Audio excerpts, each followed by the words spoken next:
स्रोत यदि जल का प्रकट नहीं होता पृथ्वी से, इसका मतलब वो पृथ्वी बंजर हो जाती है, वहां कुछ भी उपजाऊ नहीं होता। ऐसे ही जिसके नेत्रों से कृष्ण विरह के नीर प्रकट नहीं होते, उसके चित्त में प्रेम भाव सद्भाव रूपी बीज कभी अंकुरित नहीं हो सकते। इसलिए कभी कभी कृष्ण विरह होना आवश्यक है। महादेव भीगे क्यों रहते हैं? भीगे देव, वो इसी में, वो कृष्ण विरह में ही भीगे रहते हैं। और वह नाम के एक ऋषि थे, ध्यान से सुनो। हिमालय पर बैठकर के वो तपस्या करते थे। तो देवताओं का एक स्वभाव है कि जैसे ही कोई तपस्या करने जाता है, देवताओं को यह लगता है कहीं ये इतनी तपस्या ना कर ले कि हमारी पदवी मांग ले, हमारी पदवी छीन ले। तो देवता क्या करते हैं, आकर के उसको ऑफर देते हैं, वरदान मांगो ताकि तुम्हारा भजन यहीं रुक जाए, वरदान लेके तुम जाओ, कहीं इतना भजन ना कर लो कि हमारी पदवी छीन लो। क्योंकि भगवान का तो काम है भजन से प्रसन्न होकर प्रकट होते ही कहते, बताइए क्या दें? ब्रह्मा की पदवी दें, सूर्य की पदवी दें, यम की पदवी दें? ब्रह्मा जी इंद्र कहते हमारे तो सिंहासन के नट बोल्ट ढीले ही रहते हैं, कोई नेक भजन ज्यादा करे भगवान सबसे पहले ऑफरिंग में रखते हैं, लाओ दें तुमको। तो इसलिए ब्रह्मादि देवता, और वो कहते हैं ना जल्दी प्रसन्न होने वाले देवता, ये कौन से देवता हैं जिनको भय रहता है कि हमारी पदवी छिन ना जाए? वो जल्दी प्रसन्न क्यों हो जाते हैं? वो इसलिए जल्दी प्रसन्न हो जाते हैं कि जल्दी हम जाएं, इसको दे दें जो इसको चाहिए, और फिर ये अपना भजन रोक दे यहीं पर। तो औरव ऋषि हिमालय पर भजन कर रहे थे। इंद्र ब्रह्मा आदि देवताओं ने देखा, बोले भाई इसका भजन बड़ा अद्भुत है, कहीं इसके भजन के प्रताप से ये हमारी पदवी ना ले ले। ब्रह्मा जी प्रकट हो गए, वरदान मांगिए क्या चाहिए? और ऋषि हंसने लगे, बोले आपको प्रसन्न करने के लिए भजन नहीं कर रहा हूं मैं, जाइए, कुछ नहीं चाहिए हमको। ब्रह्मा जी वापस आ गए, इंद्र बोले मैं जाता हूं। इंद्र प्रकट हो गए, बोले आप जो कहेंगे सो प्रदान करेंगे आपको, बताइए क्या चाहिए? मना कर दिया। सभी देवताओं ने देवियों ने प्रयास किया, पर औरव ऋषि किसी से भी प्रसन्न नहीं हुए। प्रसन्न मतलब सबको प्रणाम करते थे, पर उनको कुछ चाहिए नहीं था।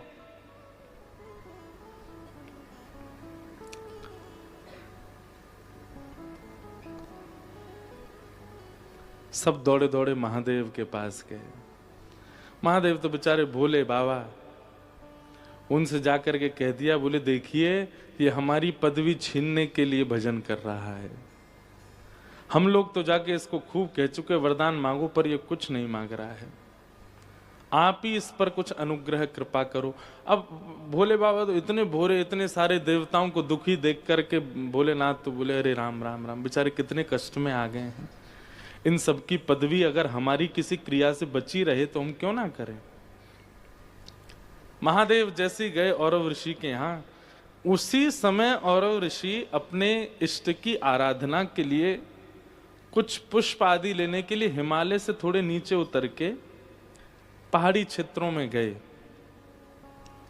महादेव ने जाके देखा कि महाराज पूरी कुटिया खाली है, स्थान पूरा आश्रम पर्वतों के बीच में, पहाड़ों पर सुंदर बर्फों के बीच में बिल्कुल खाली, कोई है ही नहीं वहां पर। महादेव ने देवताओं से कहा भैया यहाँ तो कोई भी नहीं है। बोले भगवान आप एक काम करो। बोले क्या? इसके जो आश्रम है ना इसको जला दो, ये आश्रम ही नहीं बचेगा, अपने आप दुखी होकर के चला जाएगा। महादेव बोले ये सब क्या करवा रहे हैं? बोले नहीं नहीं भगवान, हमारी हम देवताओं के आप ही स्वामी हैं, आप हमारी रक्षा करो। और महादेव ने अपनी योग अग्नि से उनके आश्रम को जला दिया। महादेव जाकर के अपने आसन पर बैठ गए, बैठ करके बढ़िया ध्यान में लग गए। अब औरव ऋषि लौट करके आए। जैसे ही उन्होंने आकर के देखा कि पूरा आश्रम संदग्ध जल गया। मैंने क्या बिगाड़ा था किसी का? कभी देवताओं से कुछ मांगा नहीं, कभी किसी प्रकार की याचना की नहीं, कभी किसी देवता को परेशान किया नहीं, मेरा आश्रम क्यों जला दिया? कमंडल से जल लिया और तुरंत श्राप दे दिया, जिसने भी मेरा आश्रम जलाया है, जिस प्रकार मेरा आश्रम जल रहा है, उसी प्रकार उसके तन में भी यही अग्नि धधकनी प्रारंभ हो जाए। दिखेगी नहीं पर पीड़ा पूरी वही देगी। ये श्राप जैसे ही दिया, महादेव बैठे थे भजन में बैठे बैठे महादेव को प्रश्वेत के बिंदु उत्पन्न होने लगे। महादेव को कोई पीड़ा नहीं दे सकता, पर एक ऋषि के मुख से निकले हुए वचनों को अनर्थ नहीं करना चाहते हैं महादेव। महादेव को किसी की कोई बात कभी नहीं कुछ पीड़ा दे सकती, उनको कोई पीड़ा नहीं दे सकता, वो परब्रह्म है। परंतु क्योंकि ऋषि बोल रहा है, अगर ये इनके कही गई बात लागू नहीं हुई तो ऋषि मुख से निकली हुई बातें सर्वथा व्यर्थ मानी जाएंगी। बोले बोलते रहे थे ऋषि, महादेव को तो कुछ हुआ नहीं, लोग बाग ऐसी बात बनाएंगे। तो केवल एक ऋषि की वाणी को सत्य करने के लिए महादेव एक पीड़ा का नाट्य करने लगे और पार्वती जी के पास गए। मेरा पूरा शरीर जल रहा है। पार्वती जी ने खूब गंगा जल डाला, खूब सुंदर सुंदर नदियों के जलों से स्नान कराया, खूब लेप लगाया, लेकिन कोई भी महादेव को शांत नहीं कर पाया। देवता तो सब छुप गए, अपना काम बनता। कोई भी नहीं आया देखने के लिए कि महादेव की पीड़ा है। तब साक्षात शंख चक्र गदा पद्मधारी श्रीमन नारायण पधारे और आकर के जब महादेव की उस पीड़ा का दर्शन किया, नेत्र सजल हो गए ठाकुर जी के। और ठाकुर जी ने कहा, पार्वती जी, तीनों लोकों में चाहे देवता हो, चाहे मानव हो, चाहे राक्षस हो, चाहे बंचर हो, चाहे जलचर हो, हर किसी तीनों लोकों में प्रकट होने वाले हर किसी व्यक्ति की एक ही वैद्य है और वो है गौ माता। आपने गैया का आह्वान किया? नहीं, अभी तक तो नहीं। बोले अब गैया को बुलाओ। तब गायों का स्मरण किया गया। 77 गैया प्रकट हुई और प्रकट होकर के भगवान ने आज्ञा की। महादेव एक शिला पर बैठ गए और 77 गैया चारों ओर ऊंची शिलाओं पर खड़ी हो गई। उनके थन से जब दुग्ध प्रकट हुआ, तुरंत महादेव के मुखमंडल पर मुस्कान आ गई, प्रसन्न हो गए, नेत्र आंखों में सजल हो गए। ठाकुर जी के इस मंगल प्रयास को देख करके महादेव की वह पीड़ा शांत होने लगी। जैसे ही वो पीड़ा शांत हुई महादेव की, दौड़ करके गए, नारायण भगवान को हृदय से लगाया और कहा, मेरे अति प्रिय प्रभु के द्वारा दिया गया ये उपचार, ये केवल उपचार नहीं है, ये मेरे लिए सबसे बड़ा उपहार है आपकी ओर से। जब तक पृथ्वी है तब तक हम ये नियम बना देंगे कि सब हम पर दुग्धाभिषेक करें, क्योंकि जब वैष्णव दुग्धाभिषेक करता है तो प्रभु श्री महादेव को नारायण का स्मरण होता है और ये पूरी घटनाक्रम उनको याद आने लगती है। इसलिए चाहे रुद्राष्टाध्यायी का अभिषेक किया जाता हो, चाहे किसी भी प्रकार का भाव 16 मंत्रों से अभिषेक किया जाता हो, हम एक बूंदी से ही दूध डालते हैं पानी में और नेक दूध डाल दो फिर करो अभिषेक। क्यों? दुग्ध का स्पर्श होते ही महादेव प्रसन्न हो जाते हैं और उनको वो याद आने लगता है कि ठाकुर जी ने मेरी एक बार पीड़ा को दूर करने के लिए कैसे गैयाओं को प्रकट किया। तब से महादेव पर दुग्धाभिषेक, पंचामृत अभिषेक, ये सब क्रिया होती। बंधुओं, एक बात हम कहें, आप यदि वृंदावन के उपासी हो, यदि आप श्री राधा कृष्ण उपासी हो, आज महाशिवरात्रि का पावन पर्व, राधा कृपा कटाक्ष, कृष्ण गोपाल सहस्रनाम आदि आदि इन सब भावों को उच्च स्वर में महादेव को सुनाइएगा, गीत गोविंद सुनाइएगा। आज तक तो आपने ठाकुर जी को सुनाए होंगे, आज महादेव को सुनाइएगा। और अपने गुरु मंत्र हो, चाहे राधा नाम हो, उसकी खूब मंगल ध्वनि के साथ महादेव के सामने नृत्य कीजिएगा। आप कल से अपनी भक्ति में किंचित बढ़ोतरी पाएंगे, महादेव भक्ति प्रदान करेंगे। शिव कैलाशों के वासी धौली धारों के राजा शंकर संकट हरना। शिव गाइए।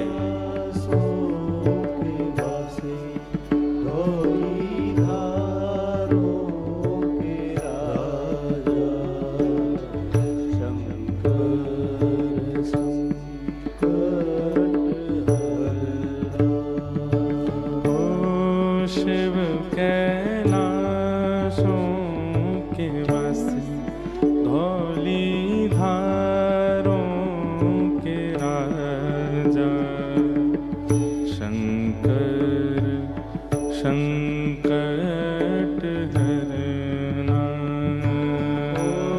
शिव कैलाशों के वासी धौली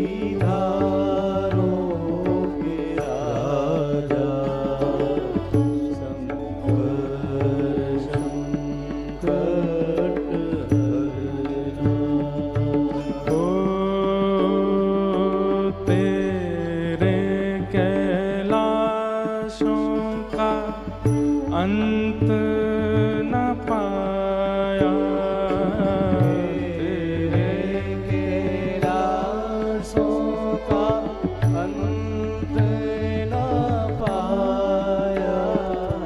तेरे कैलाशों का अंत न पाया। तेरे कैलाशों अंत न पाया।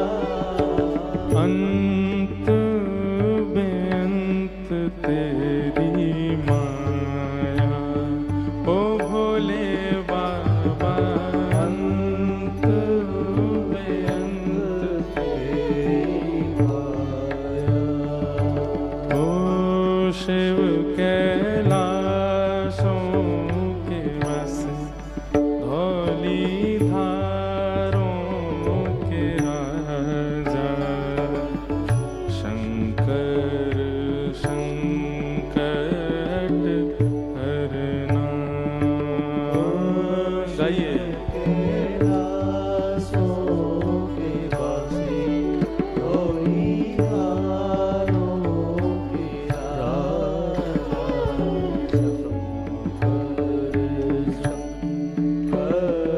श्री गोपेश्वर महादेव की जय।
के बसे धौली धारों के राजा शंकर संकट हरना। ओ शिव कैलासों के वासी धौली धारों के राजा शंकर संकट हरना। शंकर संकट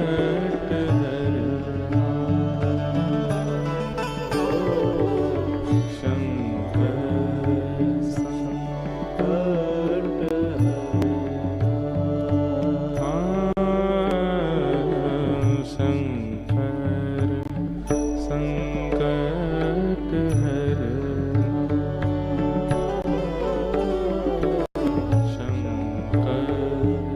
संकट